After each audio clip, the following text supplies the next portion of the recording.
നമസ്കാരം പ്രിയമിത്രങ്ങളെ. ഇന്നത്തെ പുതിയ കഥയിലേക്ക് എല്ലാവർക്കും സ്വാഗതം. ഈ കഥ നടക്കുന്നത് പത്തനംതിട്ട ജില്ലയിലെ ഒരു ഉൾനാടൻ ഗ്രാമത്തിലാണ്. റബ്ബർ മരങ്ങൾ വളർന്ന് വെയിലൊട്ടും ഭൂമിയെ തൊടാതെയുള്ള ഒരു മലഞ്ചെരിവ്. ഈ റബ്ബർ കാടിന് നടുവിലായാണ് ഗൾഫുകാരൻ രാജേന്ദ്രന്റെ വീട്. ചുറ്റും റബ്ബർ ആയതിനാൽ അടുത്തൊന്നും വീടോ ആൾതാമസമോ ഒന്നും തന്നെ ഇല്ല. മണ്ണിട്ട വഴിയിലൂടെ അല്പം പോയാൽ ചെറിയൊരു കവല മാത്രമേ ഉള്ളൂ. അതും 5-10 മിനിറ്റ് നടക്കണം. ഈ കാണുന്ന റബ്ബർ തോട്ടം മുഴുവനും ഈ രാജേന്ദ്രന്റെയാണ്. രാജേന്ദ്രന്റെ വീട്ടിൽ ഇപ്പോൾ താമസിക്കുന്നത് ഭാര്യ ശോഭയും മകൻ അഭിയുമാണ്. ശോഭയെ കുറിച്ച് പറയുകയാണെങ്കിൽ പ്രായം ഒരു 45 വയസ്സ് വരും. വെളുത്ത നിറം, അത്യാവശ്യം നല്ല തടിച്ച ശരീരപ്രകൃതം. വീട്ടിലായാലും പുറത്തോട്ട് പോയാലും സാരിയാണ് എപ്പോഴും ഉടുക്കുന്നത്. സാരിയൊക്കെ ഉടുത്ത് പോകുന്ന ശോഭനെ കണ്ടാൽ കൊച്ചു പിള്ളേർ മുതൽ കിളവന്മാർ വരെ ഒന്ന് നോക്കി നിന്ന് പോകും. അത്രയ്ക്ക് കണ്ടാൽ നല്ല അടിപൊളി ഒരു പീസാണ്. കെട്ടിയവൻ സുരേന്ദ്രനാണെങ്കിൽ വർഷത്തിൽ ഒരിക്കൽ മാത്രം വന്നു പോകുന്നത് കൊണ്ട് ശോഭയ്ക്ക് ഒരു പിണക്കമുണ്ട്. മകൻ അഭിയാണെങ്കിൽ ഡിഗ്രി 2ാം വർഷം പഠിക്കുന്നു. ഒരു 20 വയസ്സുകാരൻ. ഈ പ്രായത്തിൽ അവനില്ലാത്ത ദുശീലങ്ങളൊന്നും തന്നെ ഇല്ല.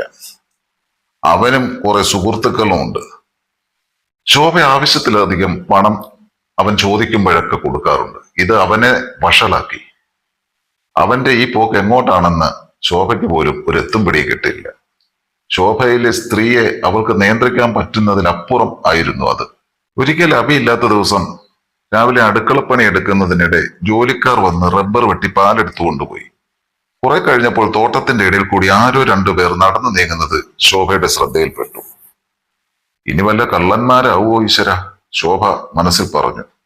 പതിയെ ശോഭ വീടിന്റെ പിന്നാമ്പുറം വഴി തോട്ടത്തിൽ കയറി. എന്തോ പന്തികേട് തോന്നിയ ശോഭ അവർക്ക് പിന്നാലെ പെതുക്കെ നടന്നു. ദൂരെ നിന്ന് ശോഭയ്ക്ക് ആളെ 2 പേരെയും മനസ്സിലായി. റബ്ബർ വെട്ടാൻ വരുന്ന സണ്ണിച്ചേട്ടനും ആടിനെ കിട്ടാൻ വരുന്ന റംലാത്തായുമാണ്. കൊള്ളാം. അവർ 2 പേരും പോകുന്നത് പണ്ട് റബ്ബർ ഷീറ്റ് ആക്കാൻ മെഷീൻ കൊണ്ടുവച്ച ഷെഡിലേക്കായിരുന്നു അവരുടെ നടത്തം. അവർ അവിടെ എന്തെടുക്കാനാണ് വന്നതെന്നറിയാൻ ശോഭ നേരെ അവിടേക്ക് ശബ്ദമുണ്ടാക്കാതെ നടന്നു. പഴയ ഷെഡായതുകൊണ്ട് തന്നെ ആകെ നശിച്ചു പോയിരുന്നു. നിറയെ മാറാലയും ഉപയോഗശൂന്യമായ കുറെ വസ്തുക്കളും ആണ് അവിടെ ഉണ്ടായിരുന്നത്. ശോഭ അവിടെ എത്തി. പ്ലാസ്റ്റിക് ഷീറ്റ് കൊണ്ട് മറച്ച ജനാല പതിയെ ശോഭ ഒന്ന് പൊക്കി നോക്കി. അവളുടെ കണ്ണുകൾക്ക് അവളെ വിശ്വസിക്കാനായില്ല. അതൊന്നും നമുക്കിവിടെ വിവരിക്കാൻ പറ്റില്ലല്ലോ. അങ്ങനെ എല്ലാം കഴിഞ്ഞ് ശോഭന ഇനി അവിടെ നിന്നാൽ ശരിയാവില്ലെന്ന് മനസ്സിലാക്കി ഒച്ച ഉണ്ടാക്കാതെ വീട്ടിലേക്ക് പതിയെ നടന്നു. വീട്ടിലെത്തിയ ശോഭ പിന്നാമ്പുറത്ത് ഇരുന്നു. പതിയെ അവളുടെ ചങ്കെടുപ്പ് നേരെയാവാൻ തുടങ്ങി. എന്നിട്ട് നേരെ ബാത്റൂമിലേക്ക് കയറി. അല്ലാതെ എന്ത് ചെയ്യാൻ? പിറ്റേ ദിവസം ഒരു ശനിയാഴ്ചയായിരുന്നു. രാവിലെ തന്നെ അഭി റൂമിൽ മൊബൈൽ നോക്കിക്കൊണ്ടിരിക്കെ പെട്ടെന്ന് അരുണിന്റെ കോൾ വന്നു. അവന്റെ സുഹൃത്ത് ആണ് അരുൺ. ഹലോ അളിയ, എന്താ പരിപാടി? ചുമ്മാ ഇരിക്കടാ. വേറെ പണി വല്ലതും ഉണ്ടായോ? വീട്ടിൽ ആരുമില്ലടാ. അച്ഛനും അമ്മയും കോഴിക്കോട്ട് പോയി. ഒരാഴ്ച കഴിയും വരാൻ. എന്നോട് കൊച്ചച്ഛന്റെ വീട്ടിൽ ചെന്ന് നിൽക്കാൻ പറഞ്ഞു. എനിക്കാണേ അവിടെ പോയി നിൽക്കാൻ ഒട്ടും താല്പര്യമില്ല. നീ ഫ്രീ ആണോ ഇന്ന്? അതേലോ. നീ ഒരു കാര്യം ചെയ്യ്, കിട്ടണ ബസ് കയറി ഇങ്ങ് പോര്, അഭി പറഞ്ഞു. ലൊക്കേഷനും വരേണ്ട വഴിയും റൂട്ടും ഞാൻ വാട്സപ്പ് ചെയ്തേക്കാം. ഞാൻ അമ്മയോട് പറഞ്ഞോളാം നീ വരുന്നുണ്ടെന്ന്. ഓക്കേടാ, അരുൺ പറഞ്ഞു. അരുൺ ആദ്യമായാണ് അഭിയുടെ വീട്ടിലേക്ക് വരുന്നത്. അച്ഛനും അമ്മയും ബാങ്കിൽ ഉദ്യോഗസ്ഥരാണ്. ജനിച്ചതും വളർന്നതും എല്ലാം കോട്ടയത്ത്. അഭിയുടെ കൂടെ എല്ലാ ദുശീലങ്ങൾക്കും അദ്ദേഹവും ഉണ്ട്. അഭി വീട്ടിൽ അമ്മയോട് അരുൺ വരുന്ന കാര്യം പറഞ്ഞു. അതിനെന്താടാ, വരട്ടെ, ആർക്കും തടസ്സമൊന്നുമില്ലല്ലോ എന്ന് ശോഭ പറഞ്ഞു. ഉച്ച തിരിഞ്ഞ് അഭിയുടെ വീടിന്റെ മുന്നിലെത്തിയ അരുൺ കോളിംഗ് ബെല്ലമർത്തി. ശോഭയാണ് വന്ന് വാതിൽ തുറന്നത്. ഒരു നീല കളർ സാരി ഉടുത്ത ശോഭയെ കണ്ടപാടെ തന്നെ അരുൺ സ്തംഭിച്ചുപോയി. അരുണല്ലേ എന്ന ശോഭയുടെ ചോദ്യമാണ് അവനെ സ്വബോധത്തിലേക്ക് കൊണ്ടുവന്നത്. ആ അതെ, അവൻ വിക്കി പറഞ്ഞു. ആദ്യമായാണ് അരുൺ അഭിയുടെ അമ്മയെ കാണുന്നത് തന്നെ. കോളേജിൽ വന്നതും പോയതുമെല്ലാം അച്ഛനും ഇളയച്ഛനും ചേർന്നാണ്. കയറിയിരിക്കൂ, അവൻ പുറത്തു പോയതാണ്, ഇപ്പോ വരും, വെയിറ്റ് ചെയ്യേ, ഞാൻ അപ്പോഴേക്കും കുടിക്കാൻ എന്തെങ്കിലും എടുക്കാം എന്ന് പറഞ്ഞ് ശോഭ അടുക്കളയിലേക്ക് പോയി. പെട്ടെന്ന് തന്നെ അവൾ പോയി ഒരു ഗ്ലാസ് ചായ എടുത്തു കൊണ്ടുവന്നു. വീട് കണ്ടുപിടിക്കാൻ ബുദ്ധിമുട്ടിയോ അരുണേ? ഇല്ല, അഭി ലൊക്കേഷൻ അയച്ചിരുന്നു എന്നരുൺ മറുപടി പറഞ്ഞു. എന്തൊരു സ്ട്രക്ചറാ എന്റെ അമ്മച്ചി. അരുൺ ശോഭയുടെ ശരീര അടിമുടി നിന്ന് നോക്കി.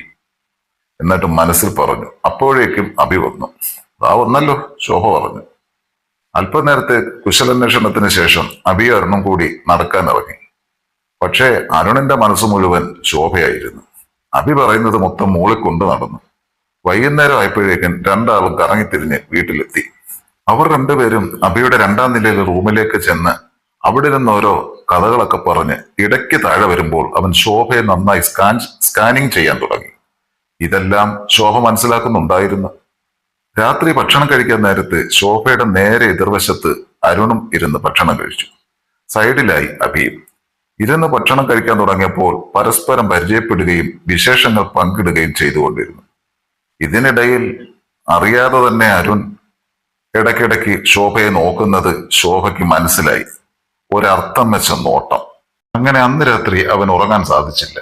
പിറ്റേ ദിവസം രാവിലെ എണീറ്റ അരുൺ അടുത്ത് കിടക്കുന്ന അഭിയെ നോക്കി. അവൻ നല്ല ഉറക്കമാണ്.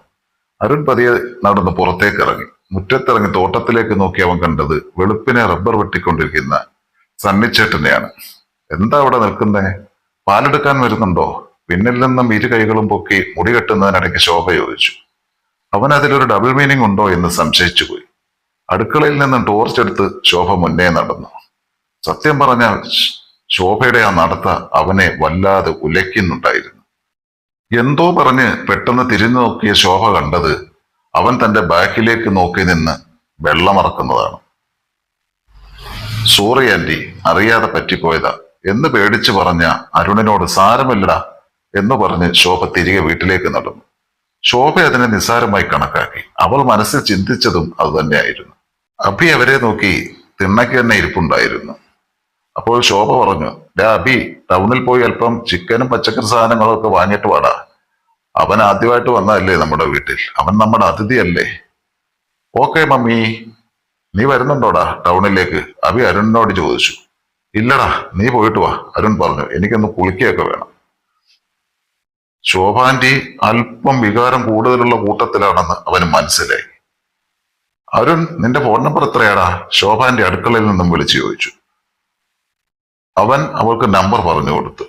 അഭി പോയി. അപ്പോൾ തന്നെ അരുൺ അടുക്കളയിലേക്ക് ചെന്നു. ആന്റി, ഒരു ഗ്ലാസ് വെള്ളം വേണം കുടിക്കാൻ. ശോഭ വെള്ളം കൊടുത്തു. നീ പോയി കുളിച്ചിട്ട് വാ, ദാണ്ട തോർത്തും സോപ്പും അവിടെ കിടക്കുന്നു. അങ്ങനെ അവൻ കുളിമുറിയിൽ ലക്ഷ്യമാക്കി കുളിക്കാനായി പോയി. അങ്ങനെ അന്നത്തെ പകൽ എങ്ങനെയൊക്കെയോ തള്ളി നീക്കി. രാത്രിയാവാൻ വേണ്ടി അവൻ കാത്തിരുന്നു. അത്താഴമെല്ലാം കഴിഞ്ഞ് സമയം 10 മണിയായി കാണും. ജഗ്ഗിൽ വെള്ളവുമായി റൂമിലേക്ക് പോകുന്ന ശോഭ പതിയെ തിരിഞ്ഞ് സോഫയിലിരിക്കുന്ന അരുണിനെ നോക്കി വശ്യമായൊന്ന് ചിരിച്ചു. ആ ചിരി കണ്ട് അവൻ ഞെട്ടിപ്പോയി. പിന്നെ അവൻ അഭിയെ എങ്ങനെ ഒഴിവാക്കാമെന്നായി ആലോചന. അതിനു വേണ്ട സാധനം അവന്റെ കയ്യിൽ തന്നെ ഉണ്ടായിരുന്നു. എടാ അഭി, എന്താടാ?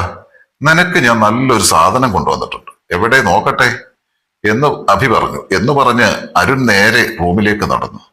മൂലയ്ക്ക് ഒതുക്കി വെച്ച തന്റെ ബാഗ് എടുത്ത് അതിൽ നിന്നും ഒരു കുപ്പി മുന്തിയ ഇനം സോമരസം എടുത്ത് കാണിച്ചു. ഓഹോ, ഇത് എപ്പോ ഒപ്പിച്ചു? അഭി സംശയത്തോട് ചോദിച്ചു. മോനെ, ഇത് നമ്മുടെ ഒരു സീനിയർ ചേട്ടൻ തന്നതാണ്. അഭി വേഗം പോയി 2 ഗ്ലാസും ഒരു കുപ്പി വെള്ളവും എടുത്തുകൊണ്ട് വന്ന് പരിപാടി അങ്ങ് തുടങ്ങി. കുറച്ചു കഴിഞ്ഞാണ് അഭി ഫ്ലാറ്റായി.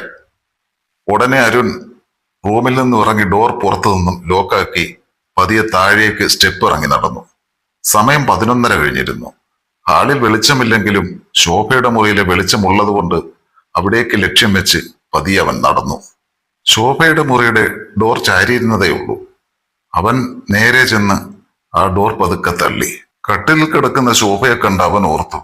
ഹോ, ഇങ്ങനെ ഒരു മുതലിനെ ഇവിടെ ഇട്ടേച്ചാണോ അങ്ങേര് വല്ലോടും പോയി കിടക്കുന്നത്? എന്തൊരു മണ്ടനാണ് അങ്ങേര്. അവൻ പതുക്കെ റൂമിലേക്ക് കയറി. ശോഭ ചിരിച്ചുകൊണ്ട് കട്ടിലിൽ നിന്നും എഴുന്നേറ്റു. പിന്നെ അവിടെ നടന്നത് നിങ്ങൾക്ക് ഊഹിക്കാവുന്നതല്ലേ ഉള്ളൂ.